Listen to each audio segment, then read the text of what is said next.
നമുക്കൊന്ന് തുറന്ന് നോക്കാം. വളരെ ടേസ്റ്റി ആയിട്ടുള്ള കുക്കർ ചിക്കൻ ഇവിടെ റെഡിയായി. ഹായ് ഫ്രണ്ട്സ്, എല്ലാവർക്കും ഫാമിലി ടൈമിലേക്ക് സ്വാഗതം. ഇന്ന് ഞാൻ വളരെ സ്പെഷ്യലായിട്ടുള്ള ഒരു ചിക്കൻ കറിയുടെ റെസിപ്പി ആയിട്ടാണ് വന്നിരിക്കുന്നത്. വളരെ ടേസ്റ്റാണ്. നിങ്ങൾ ഇങ്ങനെയൊന്ന് ഉണ്ടാക്കി നോക്കണം. ഞാൻ തേങ്ങ വറക്കാൻ വെച്ചിട്ടുണ്ട്. അതിലേക്ക് ഓൾ സ്പൈസസ് ഇട്ട് കൊടുക്കുക. ശകലം പെരിഞ്ജീരകം കൂടെ, കറിവേപ്പില, നല്ലോണം നമുക്ക് വറുത്തെടുത്ത് കൊണ്ടുവരാം. ഇത് തേങ്ങ ഇവിടെ റെഡി ആയിട്ടുണ്ട്. നമുക്കിനി ഇതിലേക്ക് പൊടികൾ ചേർത്ത് കൊടുക്കാം. 1 സ്പൂൺ മഞ്ഞൾപ്പൊടി,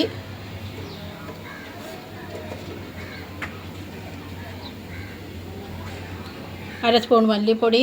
ഞാൻ മുഴുമല്ലി ഇട്ടിട്ടുണ്ട്, അതുകൊണ്ടാണ് 1 സ്പൂൺ പൊടി മാത്രം ഇട്ടത്. ഇനി 1 സ്പൂണ് മുളക് പൊടിയും കൂടെ ചേർത്ത് കൊടുക്കാം.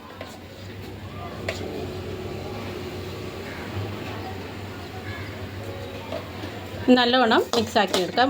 തിരി വളരെ കുറച്ച് വെച്ചിട്ട് വേണം ഈ പൊടികളൊക്കെ ചേർത്ത് കൊടുക്കുക, അല്ലെങ്കിൽ അത് കരിഞ്ഞു പോകും. ചിക്കൻ നമുക്ക് കുക്കറിലാക്കിയെടുക്കാം. വളരെ പെട്ടെന്ന് ആക്കിയെടുക്കാം. അന്നേരം ഒരു വിസിൽ മാത്രമേ അടുപ്പിക്കാവൂ. വെളിച്ചെണ്ണയിൽ തന്നെ, നാടൻ കറിയുമ്പോൾ വെളിച്ചെണ്ണയിൽ തന്നെ ഉണ്ടാക്കിയെടുക്കാൻ ശ്രമിക്കുക. ഇതിലേക്ക് നമുക്ക് എണ്ണ ചൂടായതിന് ശേഷം ഇഞ്ചി വെളുത്തുള്ളി പേസ്റ്റ് ചേർത്ത് കൊടുക്കാം.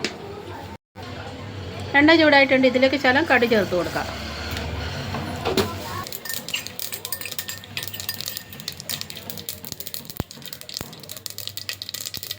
അരക്കിലോ ലഹസൂൺ പേസ്റ്റ്. നമുക്ക് നല്ലോണം ഒന്ന് വഴറ്റിയെടുക്കാം. വെളുത്തുള്ളി ഇവിടെ ഫ്രൈ ആയി വന്നിട്ടുണ്ട്. നമുക്കിനി ഇതിലേക്ക് ചെറിയ ഉള്ളി ചേർത്ത് കൊടുക്കും. ചെറിയ ഉള്ളി തന്നെ ഉണ്ടാക്കിയെടുക്കണം, അതാണ് ടേസ്റ്റ്.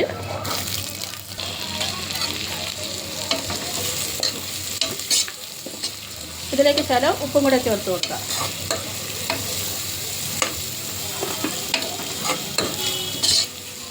നല്ലോണം മിക്സാക്കി എടുക്കുക.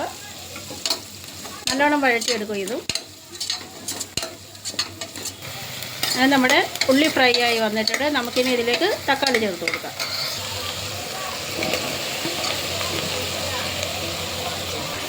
ഇതും നല്ലോണം വഴറ്റിയെടുക്കാം. നമുക്ക് നല്ലോണം വെന്തുടയണം.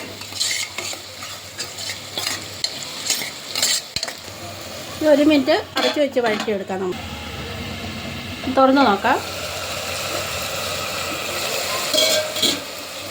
അങ്ങനെ ഉള്ളിയും തക്കാളിയൊക്കെ നല്ലോണം വഴണ്ട് വന്നിട്ടുണ്ട്. നമുക്കിനി ഇത് സ്ലോ ചെയ്ത് ഇത് വേവിച്ചെടുക്കാം.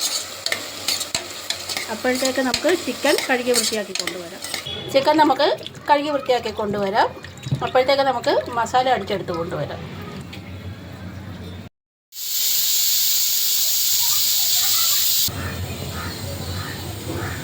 കുക്കർ വിസിലടിച്ച് നമുക്കിനി ഇത് ഇറക്കി വെക്കാം.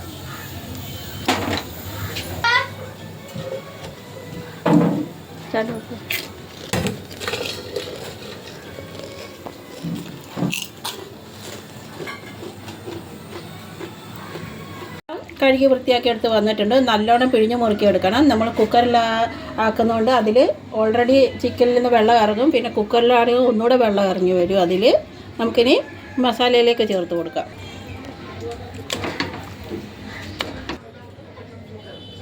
അങ്ങനെ മസാലയിൽ നമ്മുടെ ചിക്കനെല്ലാം മിക്സായി വന്നിട്ടുണ്ട്. നമുക്കിനി കുക്കർ അടച്ചു വെച്ച് ഒരു വിസിൽ അടുപ്പിച്ചെടുക്കാം. മസാല ഇവിടെ റെഡി ആയിട്ടുണ്ട്.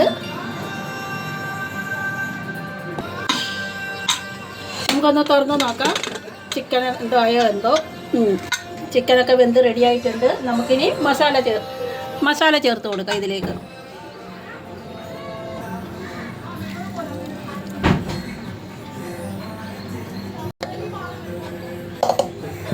നമുക്കിതിലേക്ക് ജാറ് കഴിയ വെള്ളം കൂടെ ചേർത്ത് കൊടുക്കാം. ഒരുപാട് വെള്ളം ചേർക്കരുത്, ഓൾറെഡി ഇത് വെള്ളമായി. ഇതിലേക്ക് നമുക്ക് പച്ചമുളകും തേങ്ങാക്കൊത്തോടെ ചേർത്ത് കൊടുക്കാം. എനിക്ക് തേങ്ങാക്കൊത്ത് ഇഷ്ടമാണ് തിന്നുന്നത്. പച്ചമുളക് ആദ്യം ഇടുകഴിഞ്ഞാൽ അത് വെന്തുടഞ്ഞ് അതിൻ്റെ അരിയെല്ലാം പുറത്താകും, അതുകൊണ്ടാണ്. നമുക്കിത് 1 മിനിറ്റ് അടച്ച് വെച്ച് വേവിച്ചെടുക്കാം. നമുക്കൊന്ന് തുറന്ന് നോക്കാം. അങ്ങനെ നമ്മുടെ വളരെ ടേസ്റ്റി ആയിട്ടുള്ള കുക്കർ ചിക്കൻ ഇവിടെ റെഡി ആയിട്ടുണ്ട്. നമുക്കിനി ഇതിലേക്ക് ഒന്നുകൂടെ ടേസ്റ്റ് കൂട്ടാൻ മല്ലിയിലയും പുതിനയിലയും കൂടെ ചേർത്ത് കൊടുക്കാം. ഒന്ന് ഇളക്കി മിക്സ് ചെയ്യുക.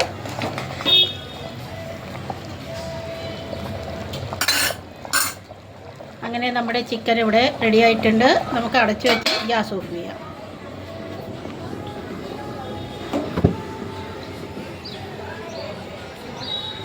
എല്ലാവർക്കും വീണ്ടും ഒരു വീഡിയോ ആയിട്ട് കാണുന്നവരേക്കും ബായ്.